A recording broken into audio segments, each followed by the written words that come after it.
Hey, everybody, welcome back to the I Play 2 podcast. I'm your host, Rob Adler. This week, former hockey player and NHL scout Marty Nanne joins the show. As a player, he was a member of Team USA at the 1987 World Juniors, where he had a goal and an assist. While at the University of Minnesota, Marty was a forward on teams that went to 3 straight Frozen Fours. After he retired, he spent nearly a decade as a scout with the Minnesota Wild. His father, Lou Nanne, captained Team USA at the 1968 Winter Olympics and later became the general manager for the then Minnesota North Stars.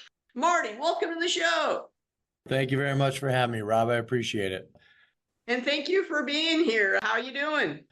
I'm doing great. Just enjoying the turning of the seasons here in Minnesota right now and finally getting out to play some golf here in May. Before we get started, because I asked Mark Alt this, and I'm going to ask you this as well, where's your favorite place to grab a Juicy Lucy? Ooh, Matt's Juicy Lucy for sure. Back when I got done playing hockey, when I was done, we played for the CC Club, which was a bar tavern over there by Matt's. And so we'd always go have beers and a Juicy Lucy. So definitely Matt's. What makes Matt's appeal to you more than others? It's just kind of all around here, Greasy Spoon, nice dive bar, very different group of people in there from different walks of life. And it's just a fun spot to go in there, and you can go in there clean, you can go in there dirty from a ball game. It doesn't matter, and enjoy yourself a beer and a great burger. Transitioning to your career here, how did you initially get into hockey? Having my father play hockey and come down from Canada and play with the University of Minnesota, I grew up around the game, watching Lou play for the North Stars and then run the team. And I was the youngest child of 4, and just growing up in a state of hockey, every day my parents would basically kick us out of the house. And what are you going to do? Either go make a snow fort or go down to the park and skate. So that's what I chose to do. Fortunate to have a lot of friends in the neighborhood that we just go down and sit in the warming house, and we'd go skate as much as we want and then order pizzas into the warming house and drink Shasta, cherry pop, or grape. And then we'd hear the bell ring that we had to walk home a couple blocks to our house to come home and do homework or what have you. But really lived being a rink rat at outdoor rinks my whole life. Wow, I wasn't expecting to hear Shasta today. Were you exclusively hockey, or did you play other sports as well growing up? I went to a Catholic grade school up until 8th grade. And growing up, I was playing hockey, soccer, baseball, and football and golf. Going into 8th grade, I was 4'11" with a 7 3/4 head and 10.5 shoe. And so I was a bobblehead before bobbleheads were popular. And so I was a running back, a punter, a kicker. And I used to get really crushed in those games in 8th grade, being that small. After that, I went over to Edina High School for my junior high, and I was in 9th grade, and I grew 11 inches. And I went from 4'11" to 5'10" and eventually got to 6 feet. But in high school, I narrowed it down. I played soccer, hockey, and golf. And then once obviously graduating from Edina and going to University of Minnesota, hockey was the sport of choice. And I saw the longest career for me, but also always have had a deep love of golf. In terms of the way you would take, let's say, a slap shot and a golf swing, how did those two kind of be a little similar? I think it's all kind of the follow through the compression when you shoot a puck, especially a slap shot, similar to that of a drive or a long iron. You're typically coming down through compressing the ball, compressing the puck, and then following through up to your target. And so a lot of people always say they've never met a hockey player that can't play golf. And I think it's just because of that eye-hand coordination, that similarity of having those swings that are very much alike. With Minnesota winters, how much golf could you get in? Well, back in the day, not a lot. Now, as I'm getting older in my years, my wife and I go down to Jupiter, Florida for the winters. And I also travel a ton for my work. So I travel internationally for work. So I'm fortunate to play not only golf courses here in the U.S., but around the world. You ever get a chance to play St. Andrews? I have, and I'm going back there again next October with a father-son group of people. So looking forward to that. For people like me who will probably never get a chance to play St. Andrews, and I will admit I'm not a huge golf guy, but what's it like to play there, kind of step on the course and be somewhere where only a select few get to play? It's just like anything else. You walk into a ballpark, a rink, a golf course, what have you, that has great history. when you go there and you see it and you've watched it on TV and you've read books about it and you've heard about historical things that have happened there, when you get there and you really look at how open it is. I mean, people don't understand that these links golf courses are really completely open. And obviously it's the fescue and the sand traps and then the hard, firm speed of the fairways and the greens that really make them a challenge along with the wind. It's a very special place, but once you see it just like that of Augusta, people don't understand the undulation and the elevation change at Augusta and also how wide the fairways are until you go there and see it. And that's why you see Tiger Woods when he's kind of laboring along, obviously with all the things his body has gone through, but really that golf course is incredibly difficult to walk, let alone having pins in your ankle and having multiple back surgeries and playing in the heat. So that's a fun thing I like about going to see these golf courses around the world is what does it look like when you get there versus what it's like on TV. Getting back to your hockey career, Minnesota is known as the state of hockey. Could you kind of describe what high school hockey is like in Minnesota? It's like nothing I've seen before. I get down to Texas a lot and I've seen and heard how big Friday Night Lights is and high school football and the stadiums are incredible, even when you go fly over or go see them in Texas. But up here in Minnesota, just given the seasons and given how cold it can get here, and then you go up to War Road and Roseau and International Falls and then come down here into the suburbs, if you will. The expansion of hockey over the last 50, 60 years and the amount of money and time and effort that has been put into building arenas, coaching, teaching kids, and now the 12-month-a-year clinics.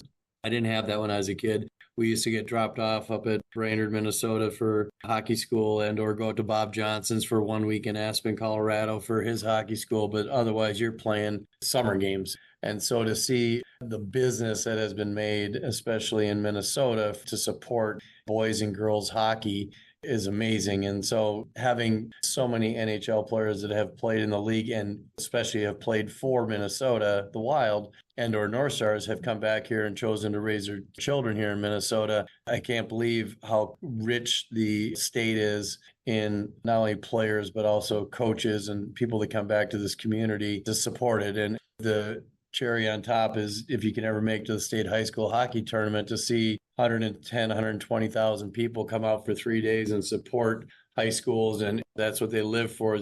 4 generations of people coming to a weekend of high school hockey. And it's incredible to watch and see these relationships that are built and see the traditions that are built throughout the state high school, not only the tournament, but the season. You played in the state high school tournament at Edina. What was it like for you to play in that tournament? It was great because when we played in it and won in 1984, before that, Edina High School was 2 schools, Edina West, Edina East, and they came together in 1982. And so coming together was very competitive and not knowing if you're going to make the team or not. So be able to make the team, play in the state high school tournament, and then have my dad doing the color announcing was incredible and very fortunate to say that I had that opportunity, more importantly, to play in that tournament was definitely one of my top memories of my career. What did playing in the high school tournament do for you in terms of the recruiting process? Well, that's a good question. So I had I'd say, an average junior season and then went into the state high school tournament and was fortunate to get 3 goals and 2 assists in the 3 games. And the goal in the championship game ended up being the winning goal. And so it gave me great exposure, as it's done for many kids throughout the state. And so after that tournament, I had quite a few calls, letters. Well, back then it was more letters, but then calls for recruiting trip and scholarship offers. And it definitely opened doors, as it has done for hundreds of kids in Minnesota. If you wouldn't mind, kind of take me through scoring what proved to be the game-winning goal and the state championship winning goal. On Wednesday, we were down there at the Civic Center back in the day. Now it's the Excel Center. And we had practice, and I ended up getting hurt as a defenseman, kind of stepped up and I fell and separated my shoulder and wasn't sure if I was going to play. So I had to go get a brace made for my shoulder in downtown Minneapolis. This guy that made prosthetic limbs that made my brother a prosthetic leg whipped me up a shoulder brace. And so fast forward to that game, I was fortunate to play with a couple players, Jerry Kaler and Peter Hankinson. Peter Hankinson went on to play with me at the University of Minnesota, but he was an incredibly gifted hockey player, very smart, great skater and great passer. So I knew that if I could use some of my limited abilities, which was I was pretty fast, could skate, and I wasn't afraid of a physical game. My hands weren't known to be that great, but if I could get behind a defenseman, maybe I could make something happen. And that's what happened as we broke out of the zone and got to the neutral zone. I saw Pete was coming up the middle and hoping he was going to hold the puck and gain the zone. So he did that, got it inside the blue line. I cut behind the defenseman, and Pete just chipped it between the two defensemen, just a little bit out of my reach, and I poked at it. Went on the goal, and then the rebound came back to me and I put it between the goalie's legs. So a great memory, but obviously it was all done by Peter Hankinson's ability more than mine. Oh, hang on a second. You scored the game winner with a separated shoulder. Yeah, that was the beginning of the end of my career, to be honest with you, because I've now had 7 shoulder reconstructions and need to have a shoulder replacement. So those are 7 of the 20 surgeries I've had to date. You've had 20 different surgeries. Yikes. Yes. I was a physical hockey player, not a great hockey player, but I was not afraid of the physical stuff. So that's where the knee, shoulders, neck, kidney, all those surgeries came about. In your opinion, what do you think was, the worst injury that you had? That definitely ended up being my neck. And that was my 3rd year in the minors with Chicago Blackhawks. And had been playing well, and I was looking at signing another contract. And ironically, the Minnesota North Stars were looking at signing me and a couple other teams. And so coming towards the end of the season, I had an open ice hit, kind of like a whiplash movement, and played with it. And I played with it for another month. I couldn't really look down and look to my right. And so came home, and I was going to go up to St. Cloud, Minnesota for the tryouts for the 1992 Olympic team. This would have been June of 91. And went to my orthopedic surgeon who had done many of my shoulder surgeries. And I said, I can't look down, I can't look back or to my right. And so he said, well, let's get an MRI. And he came back and he says, well, your neck's broken. And it was C5, C6, C7. And he said, basically, your career's done. And so that was the hardest one. And obviously, it was very fortunate that I played another month of the season with that and didn't get hit where I could have been paralyzed or even worse. But that was the end of my career. Short 3-year minor league career, but I sure had a lot of fun. When you found out the initial diagnosis, what was the initial shock like? Well, it was, what am I going to do now? Because obviously hockey is my life and I really enjoyed it. I love the camaraderie. I love the game. I love being not only physical, but being in shape, and kind of prided myself on working out a lot and coming into camp in probably the best shape of any or most of the players. And at that time, I'd had 8 surgeries, 4 shoulders, 3 knees, a kidney, and then this would have been my 9th surgery. So I was battling through every year having some form of injury that needed surgery. So it was just some eye-opening that now here I am. I turned pro when I was 21. And so I was almost 24 years old and my career was over. Now it was just a matter of what am I going to do? And I had signed after my junior year at the University of Minnesota, so I didn't have my degree. So that was the first easy decision, was go back, finish your schooling, and then figure out what you're going to do next year. Did your mom or dad give you any advice at that point to say that life's not over, even if your hockey career is? I was fortunate or unfortunate to have gone through a really hard time with my brother, Mike, who, when he was 18 years old, he was committed to Air Force Academy. He was going to go there, play hockey and soccer, and become a pilot. And June 1st of 1982, he was supposed to leave for basic training. We were in Canada, and he got a motorcycle accident, ended up losing his leg and was in a coma for quite a while and almost died. But he battled through and came back and went to dental school at the University of Minnesota and got married, had 4 kids, and had a great dental practice. And so having that fresh in my mind, that for me to know that if Mike can overcome adversity and a change in what's going to happen in your life, I'm very fortunate that it was just this injury and not something as severe as my brother Mike. And so just had to figure it out and kind of go with what I learned of playing hockey and sports and apply it into a different way. As we're talking about your brother Mike, who I believe passed away from a brain tumor about a dozen years ago, what was it like to find out about that? And how much did that, in a strange way, bring the family together? Definitely brought the family together, and having him go through that motorcycle accident when he was 18 and then get hit with another thing and pass away when he was 48 was just so unfair. But we were by his side the whole time of the 30 months from diagnosis to death.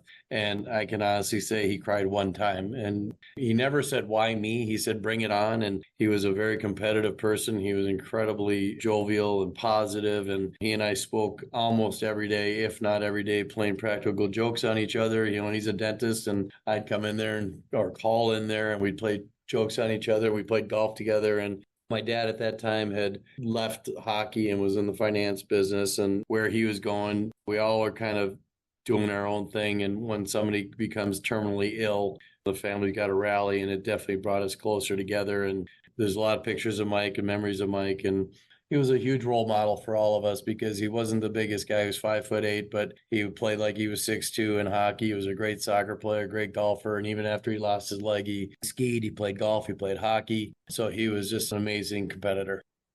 What's the favorite joke that he pulled on you? It was more me on him because he had all these dental hygienists at his office. And so he'd only come in and check my teeth at the end. He didn't do any of the hard work. And so when he was in there, if you remember the old chocolate bar, whatchamacallit, I used to chew on a whatchamacallit after my teeth were done getting clean. And then he'd come in and sit down and say, "Okay, let's see what we got, how your teeth look." And then I'd open my mouth and I'd have chocolate kernels and stuff throughout my teeth, and he'd have to clean them and power wash them up again. But he used to just try and do different things. If it wasn't tape across the door or lotion on the toilet seat or Tabasco sauce on your toothbrush, he was doing something. That is a good story. I wish I had done that to my dentist. Growing up in Minnesota with the last name Nanne, was there any kind of pressure on you to actually go to the University of Minnesota? I'd like to say there was, but I really don't think there was. Obviously, having my dad having played there and creating the legacy that he did and having the success he did, but also growing up and going to that arena, the old Mariucci Arena, or Williams Arena as it was called back then. I had such great memories of watching hockey there, and I always wanted to play in that unique arena with glass at one end and the slope roof at the other end. And I was really excited about that. I think that I didn't feel as much pressure as I probably think my children did. And my nephew that played at Minnesota, just I think as Lou got older, his name kind of got bigger. And because he was more synonymous with not only the Minnesota North Stars and then the Wild or Dallas Stars and then state high school tournament, USA Hockey. And so I think just my children and or nieces and nephews, I think they had a little bit more pressure than I did, but I didn't really feel it back when I was at the U. When you were with the Wild, if I remember right, your son was drafted by the Wild, correct? Yep. I started scouting in 92 with the Florida Panthers. I was with them for 10 years. And then when Chuck Fletcher, my childhood buddy, came and got the job with the Wild, he hired me. So that was kind of a natural just to come back home. And all I was doing was basically covering Minnesota State High School and a little bit of juniors if there was teams coming through here. So my oldest boy, Louis, was drafted by the Wild in 2012. I know you played at Minnesota, but were there any other offers that you had to go play somewhere else? After the state high school hockey tournament, I was recruited by Miami of Ohio, Maine, Michigan, Michigan State. And once recruiting heated up, some schools had called, and as well as the ones I just mentioned, and just said, "Is this worth a discussion, or are you already going to Minnesota?" Minnesota said they're interested. They didn't make the offer yet. Well, then I went to Miami of Ohio was my first trip, and then I was scheduled to go to Michigan State with Coach Mason and then Red Berenson at Michigan. And Brad Buto called and said, "We would like to make an offer." And I said, "Well, what's the offer?" So then when he said it was a full scholarship, then he said, "But we want you to call and tell those other schools you're not going on the trips." And I still wanted to go see the schools. And hindsight, I still wish I would have. But that was the recruiting tour I went through. It was very short and to the point, but it was fun. Kind of sounds like the Minnesota coach put a little bit of, I would say, undue pressure on you to make a quick decision. I'm not sure if there was ulterior motives there because unfortunately, as he gave me that offer, then he was fired within the next year. Brad was very good to me, but it was unfortunate I never got to play for Brad Buto after he recruited me. Do you kind of wish that some of the rules of the transfers that are currently in existence were in existence then to let you kind of get out of the scholarship without having to sit out the year and go somewhere else? I do. I really think that a one-time transfer without sitting out is something that should be the rule. And my son, Tyler, he was committed and went to Ohio State, but he had a heart issue, myocarditis, and Ohio State wouldn't clear him. And so he came back to University of Minnesota and we went through extensive medical procedures and tests, and he was cleared to play. And then he had to sit out another year because it was within the same conference within the Big Ten, which was ridiculous. And now you look at this open portal, not only is this going to kill college sports, but NIL. I'm not saying not for NIL. I'm just saying that unfortunately it's going to be the haves and have-nots. And you're going to see that cream of the crop are going to transfer and go wherever they want every year, just like a free agent. And then the schools with the deepest pockets are going to have the best players. And so I think you're going to see 5-6 teams dominate every sport in college sports because of the open portal and the NIL. In a strange way, it's almost like what pro sports was before the cap, where you had the owners that would pay to get all the best guys, and then everybody else was just kind of playing for a draft pick. You're exactly right. That's exactly right. They better get some regulation around it before it gets out of hand. There's no loyalty. I mean, you look at these coaches, they think they're building a team, and then one kid gets mad because he didn't start or she didn't start, and now they're gone. And so every year you're recruiting instead of coaching. Going back to your college career, what was it like to put on that Gopher sweater for the first time? Best thing ever. And ironically, my first game was against San Diego State. Brad Buda was coaching. The guy that recruited me came back, and it was an afternoon game. Daylight's coming through the glass end of the arena, and I scored a goal that game with actually a terrible slap shot from the blue line. But I'll just never forget coming up those stairs from the locker room and having the maroon and gold on and thinking back to this is the same building my dad played in and all the games I went and watched and the great players that I'd watched play before me. It was so exciting. And that arena was always sold out. Didn't matter who we were playing. In college, what's it like to play in front of a sold out arena? It's great. I mean, and the rivalries we had back then with Wisconsin, North Dakota, Duluth, those games especially were sold out home and away. And they were very, very physical, which I loved back in those days to get the crowds into it, even on the road. I almost liked playing on the road better than I did at home. Nothing better than having a sold out crowd and having a physical game and then coming out on top when you're playing at University of Minnesota. I had Mark Alt on from the Minnesota side, and I had Jordan Parise on from the North Dakota side. Could you kind of talk a little bit more about that North Dakota-Minnesota rivalry? It was the best. And ironically, my dad was recruited by North Dakota back in the day in 62 or 61. And John Mariucci talked him out of going to North Dakota. I know in the back of my dad's mind that he had a lot of respect for North Dakota. And then my nephew, Vinny Lettieri, he was recruited by North Dakota and he was going to go there. And my dad convinced him to change his mind to Minnesota. But one thing about North Dakota, especially when I played, was Minnesota typically had younger players, and I do remember playing against, I think it was Jimmy Mann was 25 years old, and here I am 18. I came in as a freshman and 6 feet 169 my first year, and then I got to 191 my second year, but I couldn't grow facial hair. And I'm sitting here looking at guys with beards and mustaches that are 24, 25, and probably Canadians that came down and tough farm guys. And so North Dakota was always the most intimidating team and place to play. But as I got older and bigger, more physical, there's nothing I like better than playing at North Dakota. Regardless of the rivalry, what's it like just to play in one of those rivalry games? I imagine you might get up for that more so than, I don't want to say a regular game, but you know what I mean. For sure. I mean, first of all, because they typically mean a lot within your conference. That's number one. Then number two is it's just typically there's scouts in the stands, there's hockey people, that home or away, it's a knowledgeable crowd base, and it's just exciting. Nothing better than just a great college rivalry game where you can go out and compete. And I love that you have 2 games every weekend. So you may play poorly the first night, but you're going to come back and give it your all the second night. Gives you a little bit of form of redemption. Minnesota was pretty successful during your tenure there. What's it like to play in a Frozen Four?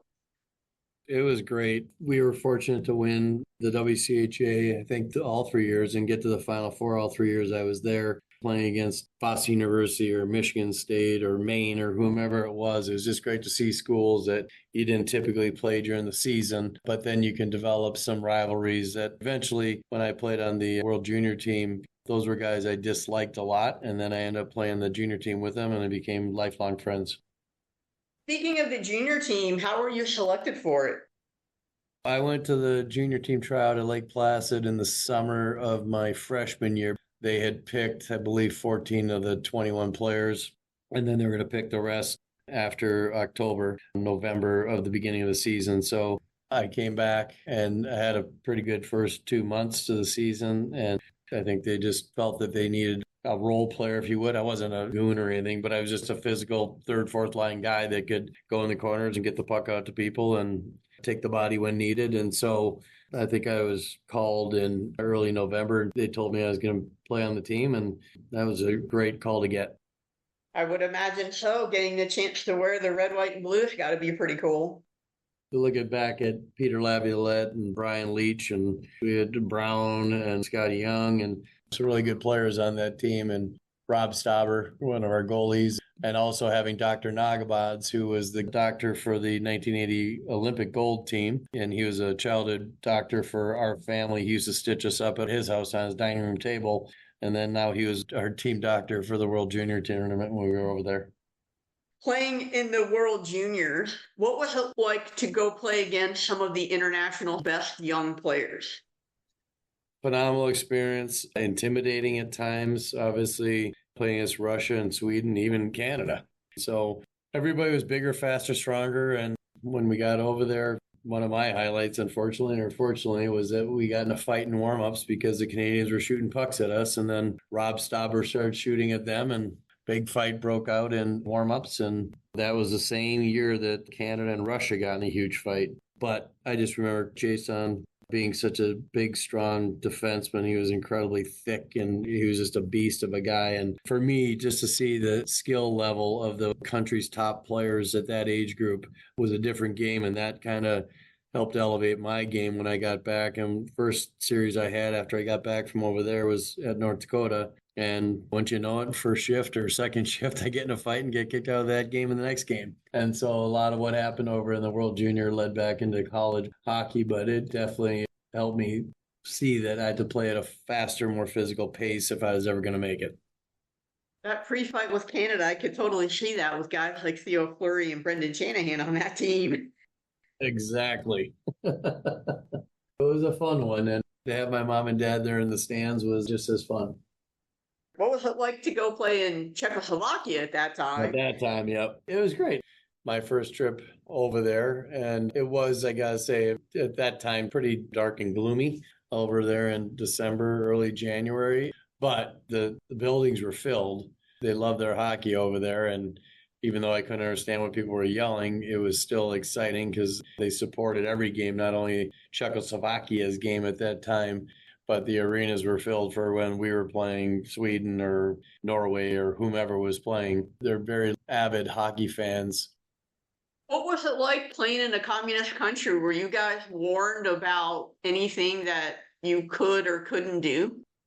We were bused from the rink to the hotel, and if we were going out, we had to go in packs. If you're going to the gas station trying to get something, but it wasn't too bad. I mean, showing up at the borders when we went from Austria into Czechoslovakia, and people had machine guns, and that was the first time I'd seen a gun, really. But I think that our coaches and GMs and people at that time, USA Hockey, did a good job of preparing us, and everything went off without a hitch. Playing in Minnesota, was there any pressure of having the Nanne name, just trying to, I don't want to say live up to your dad, but your dad certainly had already created a pretty good legacy at that point?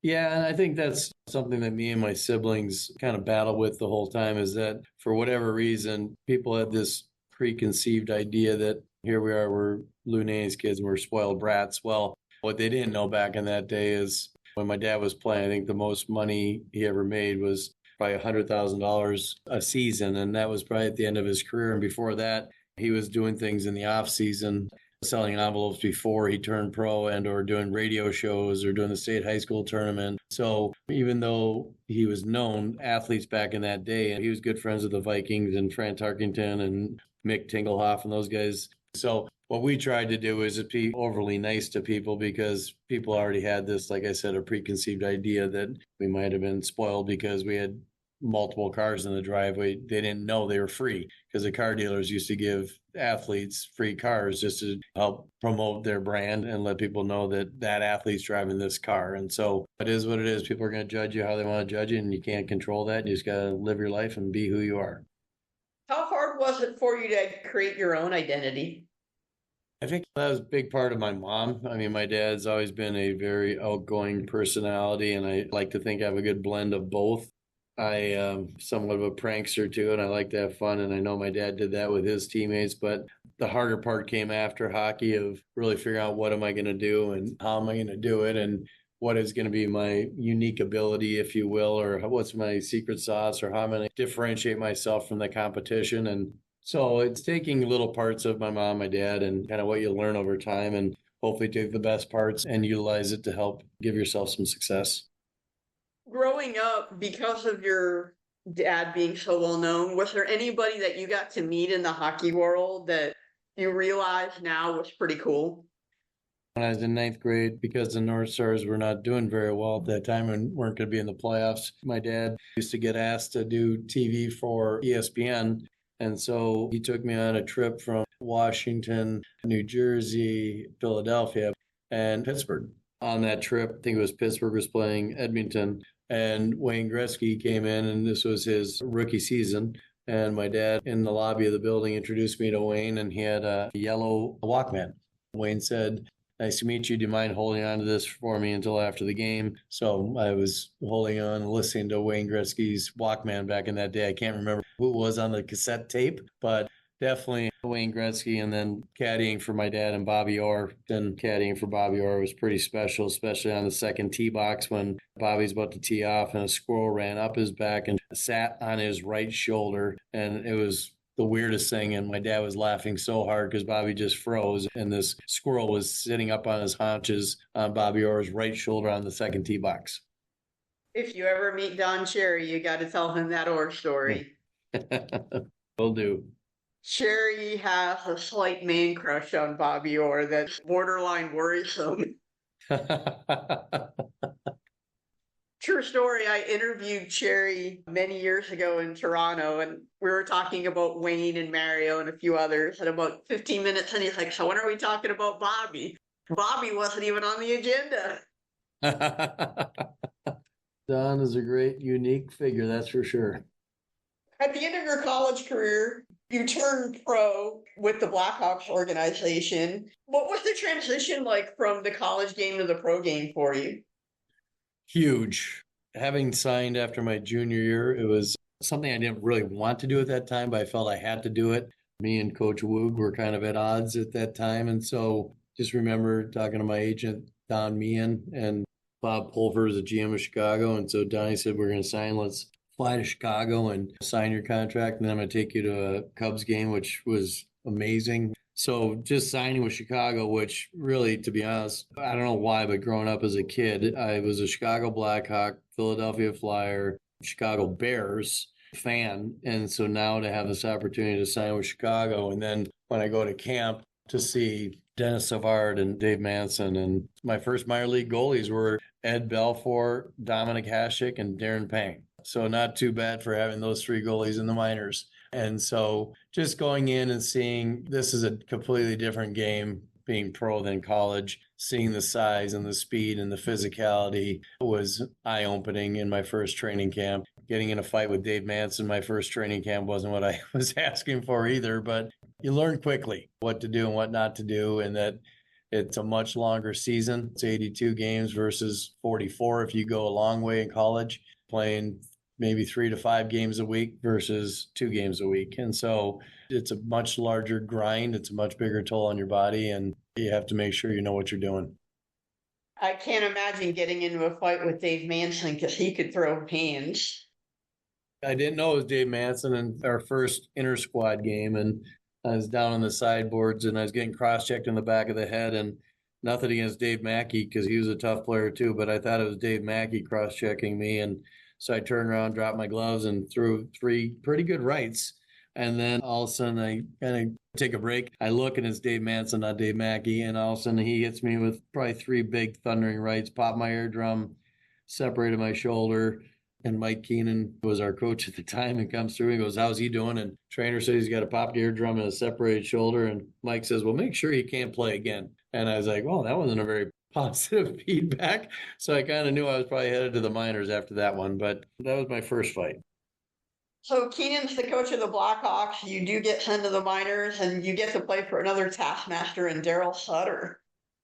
My favorite coach, and not only was he my favorite coach, but he was also one of my idols as a kid growing up. If you remember all the Sutter brothers, one thing they never cheated you of is work ethic. And those guys, you could see, especially Brian Sutter with St. Louis Blues, there was always sweat coming through their jerseys. They were scrappy. They were competitive. They would get their nose in all the dirty areas. I had so much admiration for the Sutter family, especially Darryl Sutter. And I don't know if you remember, but Darryl was playing against the North Stars. Doug Wilson took a slap shot from the blue line at Met Center and hit Darryl right in the face and shattered his orbital bone and a bunch of stuff. And he ended up staying in the hospital for about a week in Minnesota when the Blackhawks moved on to wherever they were playing next. But to be able to play for Darryl, who was a no-nonsense guy, I can't say enough good things about him. And I was so happy when he won Stanley Cup with LA. I think he won 2. And so I still, when I see him, when I was scouting, I'd make a point to make sure I go up and say hi to him. I love the guy's work ethic. I love how he's no nonsense. Love him with the media. He's just the best. You won a title the following year in Indianapolis with Darryl, right? He was there that year. That's right. Like I said, he got the most out of his players and he let us have fun, but he also knew that there's a time for fun and a time for discipline. And he was a great coach. You touched on this a little bit earlier with 2 goalies you played in the minors, first Ed Belfour and then Dominic Hasek. What about each that you saw made you realize these guys could be true NHL All-Stars? Well, Eddie, first of all, playing against him at North Dakota and then watching him play pro, he was so competitive. I'd heard he was a hothead, if you will, but goalies are a unique beast, that's for sure. And Ed Belfour, you knew that guy was going to compete. You knew he might take a penalty. You knew he was going to do whatever he had to do to stop the puck in an unorthodox way. But I saw him rip a water fountain out of the wall in the locker room. He gave you that kind of intensity every day, and that's why he had such a phenomenal career, is he was just a competitor. And then you have Dominic Hasek, who Darryl Sutter told me one day after practice, I need you to go pick up this goalie. He's coming in from Czechoslovakia. Anyways, he said, you got to go pick him up at the airport. And I'm like, what's his name? He says, Dominic Hasek. I go pick him up. He can't speak a lick of English. I can't speak his language. We're sitting there looking at each other and get him to the rink. The next day we go to practice and he was so skinny, but so lanky, so flexible. And to sit there and look at those 2 different types of personalities, one stoic, didn't say anything. At the time, pretty, I would say, conventional. And then you got Eddie, who is just incredibly charismatic and competitive and outspoken. And that's why they ended up having the careers they had, because they were phenomenal at what they did and how they carried themselves. I believe Hasek's brother, Martin, was a soccer player as well. Because he didn't speak very good English. I didn't know that. Did you ever think that Hasek would become the goalie that he was? Because the Blackhawks, right after you left, had to make a decision between Belfour and Hasek and ended up trading Hasek. We knew he was good, but I've said this for 20 years when I scouted. I can't scout a goalie. The technique, and I like a guy that competes and is going to get out there, the old Billy Smith days. But goaltenders are now, 6'4", 6'5", 6'6". But if a goalie comes off or he stays in, if he's butterfly or if he stands up, all I know is if we win and we score more goals than they do, then he's a good goalie. How did you end up getting into the scouting side of the game? When I got done in 91 and then graduated, got my degree in 92, and Chuck Fletcher was now going from being an agent with Don Meehan to assistant GM with Brian Murray in Florida. They had called me and said, we don't have any exposure in Minnesota. Would you ever do a part-time scouting gig for us up there? And I said, absolutely, love to do it, supplement my income. wasn't like I was making anything at the time. I was just starting out in the financial industry. And so my wife and I were just engaged at that time. And so it was a good way for me to stay in the game, still see my buddies that were still playing. And I didn't know what was going to happen in the financial industry, if I wanted to maybe go back and pivot and go back into hockey and potentially be a GM like my dad was someday, or what was going to lead to. But I knew that I wanted to stick around the game, and that afforded me that ability. Were there ever a couple of players that you scouted that made it, that made you proud that you're like, I got this right? Nope. But I will tell you stories of players that I wanted to draft that, and these are documented stories in newspapers, that we would get together in mid-year and then before the pre-draft meetings and put together our list. And Florida and Minnesota, we said we're going to go down the list and check off whoever's name was called. And the next name on our list we're going to take. The first one was Paul Martin. And we ended up pivoting because one of our European scouts ended up saying, no, we should take this guy ahead of him. And so we didn't take him. And then I picked up the phone at the draft table. If you've been to a draft, they have the goalie's hockey helmet as the phone. And so I'm sitting there, and Chuck and Brent Fleur said, what are you doing? I said, I'm calling at that time Northwest Airlines. And I said, why? I said, I'm flying out here. So you guys don't appreciate the list and what I did and how we came to conclude on this list, and I shouldn't be here. And so they said, hang up, relax. We'll get you next time. We'll let you pick somebody.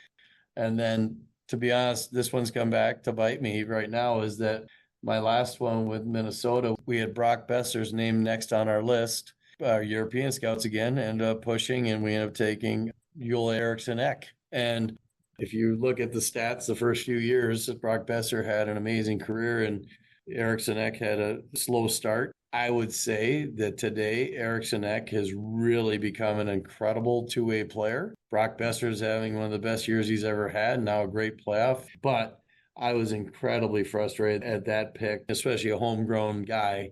Brock Besser, who was a great North Dakota player, great pro player. I really wanted to call his name, and my kids had played with and against him, and I just thought the world of him. But for the Wild's sake, I'm happy to see that Eriksson Ek has turned out to be an incredible two-way player. There had to have been some irony for you there that a Minnesota college player is now vouching for a North Dakota college player. That's right. Absolutely. There's always the what if game. And because if you take Besser, let's say in that draft, it affects everything else that you do for the rest of the draft. So it's interesting to play it, but at the same point, it could also drive you crazy. That's for sure. And you start talking about, do you take the best player at the time you're making a selection, or you take the best position player that you need to fill? And a lot of times that goes into it, and you make the wrong decision, the right decision sometimes. And that goes across all sports, but it does have a trickle-down effect on what you're going to do, especially if you're in a rebuild, which most of the time we were in that with Florida and with the Wild when I was scouting. In terms of the ability to see players, because there had been more TV and exposure towards the end of your scouting career, did that make it easier or harder for you to evaluate a player? I never really watched them on TV or online. You can get these games. I always like to go and watch the players live. I like to see what they're doing when they're on the bench. I like to see what they're doing when they don't have the puck. I like to see how they carry themselves if something happens at the end of a period. And there's too many things you can't see on TV that tell you a lot about the character of a player.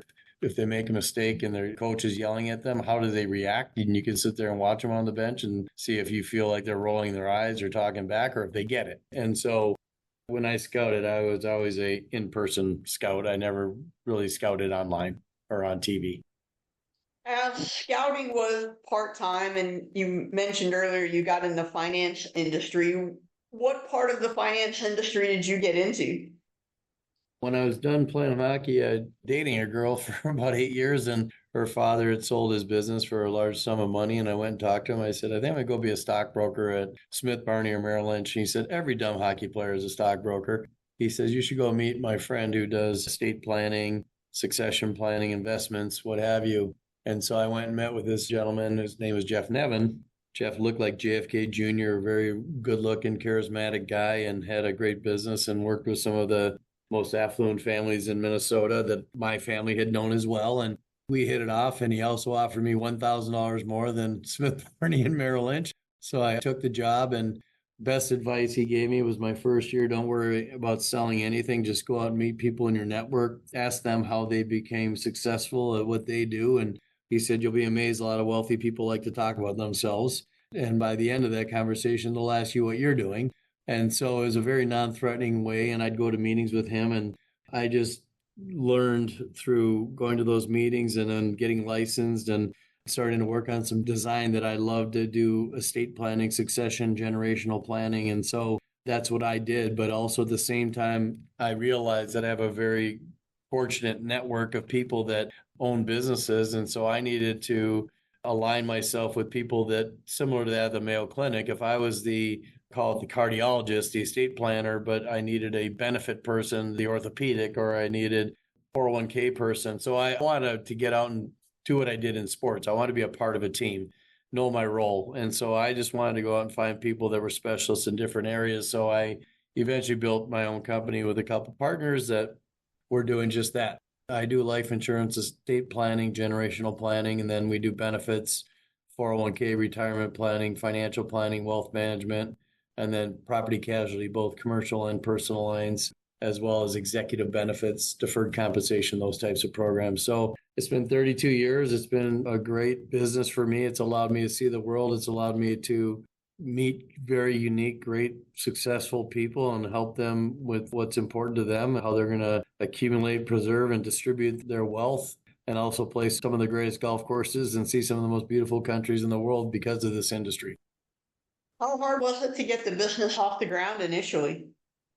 Well, very, because my third year in the business with that gentleman, he gave me a bonus. He told me I should join this golf club, and he was going to pay for it. And then I was going to get underground parking. And then he gave me a $5,000 bonus check. And I went home to my wife, who was quitting teaching, having our second child. We just bought a new house and another car. We were all excited. And the next day I went into work, and my boss was not in work, but his wife was. And so that was never good. We called it Termination Tuesdays, because that's the only day she came in. And she was from Denmark, and she said, Marty, Jeffrey's here to promise you the world, and I'm here to take it away. There'll be no golf course. There'll be no underground parking. You can keep the check, but you should start your own company. So basically, I went from promoted to fired in just 24 hours. And then here I was, like I said, with a wife having her second child and a new house and 2 cars and unemployed. And she was a school teacher, and 2 of her teachers' husbands were American Express advisors, and they were leaving. So I just called them, and I ended up joining them and doing my own thing. But it's amazing what fear will do as a motivator. And if you put your head down, and that was 1995, and I'm almost 30 years from then now that I look back and say, how did I get to where I am today? But it's fear, it's competitiveness, it's the ability to hopefully do what's right, listen to people, and help problem solve. And so it was a quick wake up call for me, that 24 hours, but it was the best thing that ever happened to me. With your international travel, where are the next trips lined up for you? I go to Ireland next week. I go every June and September, and 8 guys. Then I come back, and then I go to Turks and Caicos for a work trip. Then I come back, and then we go back to Ireland in September with some clients. And one of my sons works for us, so I'm bringing him and a client over as well. So Ireland quite a bit. Just got back from Italy last week for a work trip for 12 days. So it's a great business. You can see a lot of the world, but you also got to work hard and deliver. The guy I just had on, Derek Green, who is Trent Green's son. Trent played in the NFL for a really long time. Played football, actually, in Italy. So he talked about Lake Como and Bologna being a couple of his favorite places. Where's your favorite place in Italy? So ours is definitely Amalfi Coast, but we were just in Tuscany, Milan, and Lake Como this last trip, and that was our second time. I mean, Lake Como is a close second to Amalfi, but we'd been with my parents and all extended family twice in Amalfi and Positano and Ravello and Capri, and that area is so gorgeous, but so is Lake Como. But I think just the whole country of Italy and the culture and the people there, we absolutely love it over there. It's really no bad part of Italy. I told Derek I'm jealous that you get to have all the homemade pasta you can eat. And we did do a couple cooking classes, and my mom has always made homemade pasta. But now I told her last night when they got back from Florida, I said, I'm going to come over and I'll make some homemade pasta. Nice. I'm jealous. Can I come up? Absolutely. Upcoming, is retirement soon in your future, or do you plan to continue to work? I will never retire, similar to that of my dad. Lou will be 83 June 2nd. He's still working full time with RBC.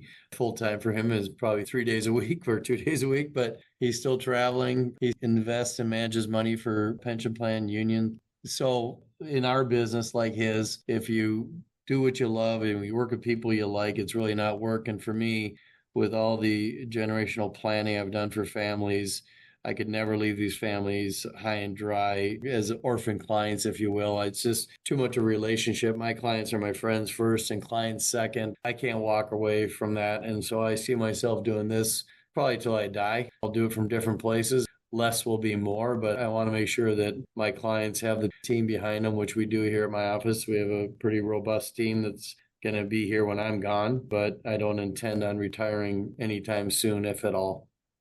Marty, I want to thank you so much for coming on the I Play Two podcast today. It was great to talk about hockey, your stories about growing up in Minnesota, playing for the World Juniors, Bobby Orr and a squirrel. It was so great. Thank you so much, and continued success in the financial world. It was my pleasure, Rob. Thank you so much, and continued success to you as well.